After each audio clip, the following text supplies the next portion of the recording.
Ako si Angelita Lita Austria ng Indang, Cavite. 26 years na akong kasama ni Sister Epi.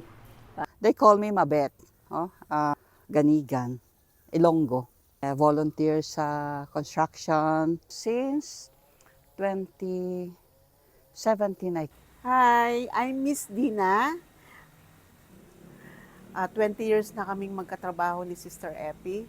I served mga 28 years. Di ba 20 years lang sila? Si Sister Epi at that time sa Mulo pa. Tita Beng. I've been serving for 10 years. I'm Marchi De La Rosa. I've been into contemplation for the last 10 years. Paglaki ko, ang gusto ko palagi magseserve sa kapwa.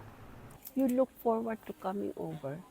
You look forward to being a service to not only sa mga pilgrims, but also to the sisters, most especially. Makita ko ng Sister Epi, mas marami pa siyang ginagawa, mas marami pa siyang trabaho, mas marami siyang responsibilidad. Makita ko lang yung face niya, parang nagme-melt yung heart ko na ako nagre-reklamo pero si Sister Epi hindi nagre-reklamo. I came from a different world, a noisy world for me. I was so occupied with the success that I almost forgot there is somebody who made it possible for me, God. Kasi before, meron kaming, iba naman ang before may face the wall kami. Imbis na mag face-to-face kayo ng mga members. Love na love ko siya. You know, yung differ na yung pagmamahal ko sa kanya. Na talagang nanay ko siya na nagbibigay ng unconditional love. Aking paglilingkod dito ay hindi lang para sa akin, kundi para sa aking pamilya. Contemplative, lahat ng sa akin ay okay. Okay sa akin. Every Thursday yan, wala absent. Kasi pag nag-absent ako, masama ang ko. I feel na very peaceful ang life ko. So, pag Thursday yan, maski na pang sabihin ni Frank na may lakad tayo, hindi ako sasama. Kasi mag-sit talaga ako. Ano na yung contemplation ba na kung pwede nga lang ba yung lahat ng mga tao ay ma-experience kung ano yung na-experience namin. Napakasaya, napakagaan gawin. Contemplation is really a big thing. It helps each one of us try to accept each other the way we are. Isa yan sa mga fruit of contemplation, yung being non-judgmental, being as much as possible, do not complain, do not compare.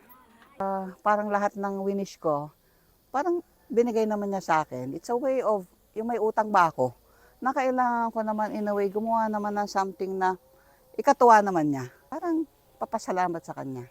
Time na may pilgrims na papila na dyan, may pilgrims na talagang hanggang CR, dinuduro-duro kami. Yan, grabe kayo. Wala kaming magawa, kundi talagang umiyak na lang talaga kami sa loob ng Rosa Room. Sa CR, sabi ko, 10 minutes nagkulong ako. Sabi ko, ito na yata yung sinasabi ni sister na pagpapakumbaba, pagpapatawad. Wala kaming imik. Nung nakalabas na, naiiyak ko na. Balik na naman sa dati. Okay na naman kami. At Feeling ko talagang nandito sa akin si Jesus Christ na nasa aking puso. Is had a deeper connection with God and Mama Mary.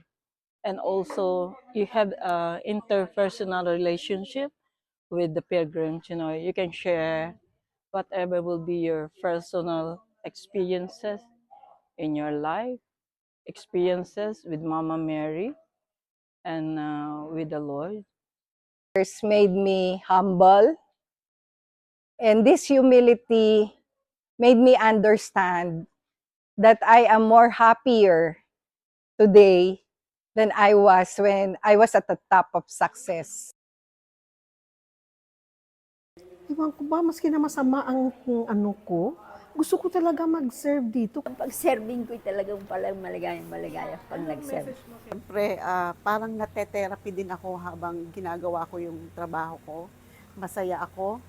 At saka, siyempre yung contemplative prayer ba, na habang nagdi-design ako, yung nararamdaman ko talaga yung presensya ni Lord, na kahit wala akong kausap, wala akong sinasabi, pero yung heart ko talaga punong-puno ng pagmamahal sa ginagawa ko.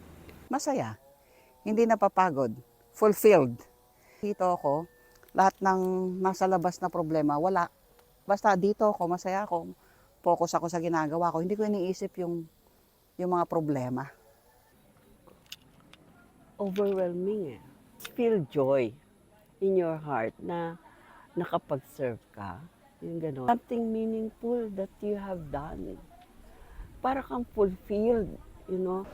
Tuwing ako'y nagsiserve dito, alam ko nandiyan ang Panginoon sa sarili ko. Sa noong 2009 hanggang ngayong taon na ito, nandito pa rin ako kahit ako'y may nararamdaman. Peaceful talaga ako dito. Sobrang thankful ako na sa buhay namin si Mama Mary. Ang laki ng pinagbago ko sa buhay ko. Ang nanay ko na pwede kong puntahan, pwede kong sabihan, pwede ako makapag-usap anytime na gusto kong makipag-usap sa kanya. And This is now our way of life. And Regina Rica is now my happy place. And I hope you will see Mama Mary. She's waiting for you at the top of the hill. Thank you.